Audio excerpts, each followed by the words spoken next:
Hello नमस्कार. आज आपण बनवतो शेवाळ्यांचं उपीट. तर व्हिडिओ न स्किप करता बघत राहा. ह्या आहेत शेवाळ्या. ह्या ना घरगुती बनवलेल्या आहेत, म्हणजे घरी गावाकडून बनवून आणलेल्या आहेत. ह्या अशा पद्धतीच्या आहेत. कढईमध्ये थोडं तेल टाकून घ्यायचं. शेवाळ्या टाकून ना हलक्या भाजून घ्यायच्या. ह्या बघा अशा प्रकारे थोडेसे शेंगदाणे भाजून घ्यायचे.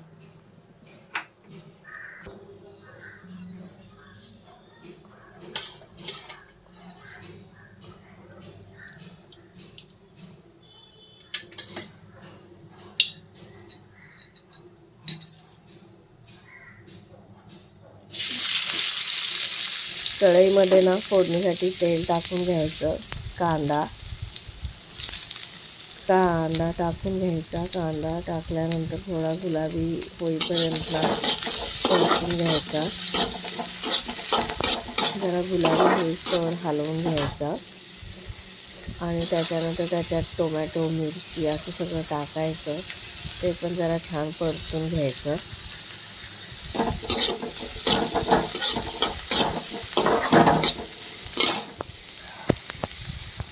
ह्या शेवाळ्या आम्ही गावावरून बनवून आणलेल्या आहेत. छान लागतात. गावी जर तुमच्याकडे पण कोणी बनवून देत असेल, मोस्टली असतातच, तर ह्या विकतच्या खाण्यापेक्षा ना त्या गावच्या छान लागतात. थोडी हळद, ते सगळं एकजीव करून घ्यायचं. कांदा, टोमॅटो, मिरची आणि हळद परतून घ्यायचं छान.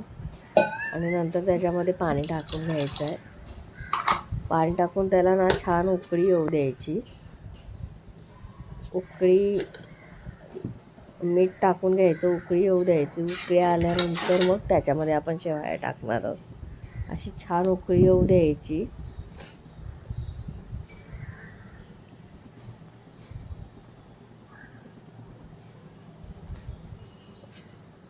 उकळी आल्यानंतर ना त्यात शेंगदाणे आणि शेवाळ्या टाकून घेतल्या आपण. ह्या शेवाळ्या ना थोड्या जाड आहेत, म्हणजे थोडे शिजायला 1-2-3 मिनटं लागतात.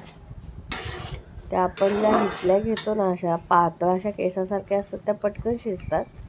पण ह्या थोड्याशा जाड आहेत, त्याच्यामुळे थोडे 2-3 मिनटं लागतात हे शिजायला.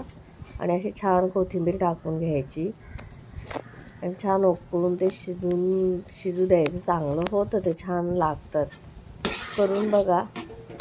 झटपट होणारी, कमी वेळात, कमी साहित्यात, घरच्या साहित्यांमध्ये. आणि जर अशी भूक लागली दुपारच्या वेळेस वगैरे, कधी चहाच्या वेळेस, तर हा झटपट होणारा पदार्थ आहे. तर तुम्ही नक्की ट्राय करा. छान झाल्या होत्या. करून बघा, आवडतील तुम्हालाही. आणि कमेंटमध्ये सांगा कशा झाल्या तुमच्या शेवाळ्यांचं. तिखट शेवाळ्या किंवा उपीट असं म्हणू शकतो ह्याला आपण. आता हे शिजत आलंय. जरा पाणी आटलं ना की हे झालं. मग हे झालं बघा. आता अजून थोडंसं पाणी होतंच त्याच्यात. हे आता असं आटलं पाणी. आता हे झालं. खूप छान झालेल्या. गोड खायच्या नसतात, कोणाकोणाला आवडत नाही गोड जास्त, तर हे छान आहे. आणि पोट पण भरतं आणि चवीलाही छान लागतात. अशा प्रकारे झालेल्या. कलर पण सुंदर आलेला. टोमॅटोचा लाल कलर, मिरच्यांचा हिरवा वगैरे छान झालेला.